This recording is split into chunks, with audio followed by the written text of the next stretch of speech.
അന്നൂർ UP സ്കൂളിൽ വിജയോത്സവം സംഘടിപ്പിച്ചു. ഇപ്പോഴത്തെ കുട്ടികളുടെ IQ ലെവൽ വളരെ ഹൈ ആണ്.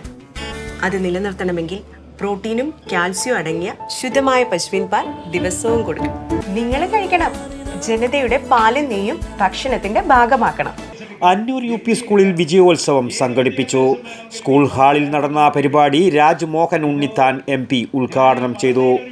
വിദ്യാഭ്യാസത്തിന്റെ ആത്യന്തികമായ ലക്ഷ്യമെന്ന് പറയുന്നത് അച്ചടക്കത്തിൽ അധിഷ്ഠിതമായ ആദർശശുദ്ധിയുള്ള അർപ്പണബോധമുള്ള സ്വാശ്രയശീലം തങ്ങളിലും ജനങ്ങളിലും വളർത്തിയെടുക്കാൻ കഴിയുന്ന കായികവും മാനസികവുമായി പരിശീലനം സിദ്ധിച്ച സേവന സന്നദ്ധമായ ഒരു തലമുറയെ വാർത്തെടുത്ത് നമ്മുടെ രാജ്യത്തിൻ്റെ പൈതൃകവും പാരമ്പര്യവും നമ്മുടെ രാജ്യത്തിൻ്റെ ജനാധിപത്യവും മതേതരത്വവും നമ്മുടെ രാജ്യത്തിൻ്റെ ഭരണഘടനയും സംരക്ഷിക്കുന്ന ഭാവിയിലെ നമ്മുടെ രാജ്യത്തിൻ്റെ കാവലാളന്മാരായി മാറേണ്ടുന്ന സ്റ്റാർസ് ഓഫ് ടുമാറോ നാളെയുടെ താരങ്ങളാണ് എൻ്റെ മുമ്പിലിരിക്കുന്ന നിങ്ങളെല്ലാവരും.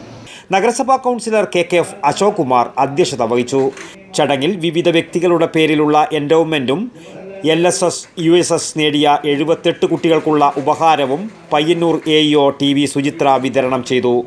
School manager KK Suresh Kumar, PTA president AK Binesh, mother PTA Aswathy Prakashan, പ്രഥമാധ്യാപിക PU Bindu, staff secretary K Seema എന്നിവർ സംസാരിച്ചു.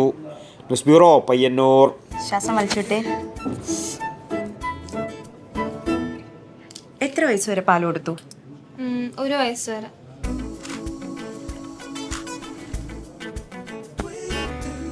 കണ്ടില്ലേ, ഇപ്പോഴത്തെ കുട്ടികളുടെ IQ ലെവൽ വളരെ ഹൈ ആണ്. അത് നിലനിർത്തണമെങ്കിൽ പ്രോട്ടീനും കാൽസ്യവും അടങ്ങിയ ശുദ്ധമായ പശുവിൻ പാൽ ദിവസവും കൊടുക്കും.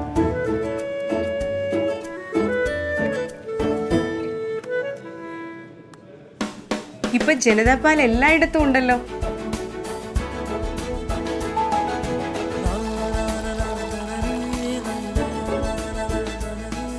നിങ്ങൾ കഴിക്കണം. ജനതയുടെ പാലും നെയ്യും ഭക്ഷണത്തിന്റെ ഭാഗമാക്കണം. ആരോഗ്യമുള്ളവർക്കേ നാളെയുള്ളൂ.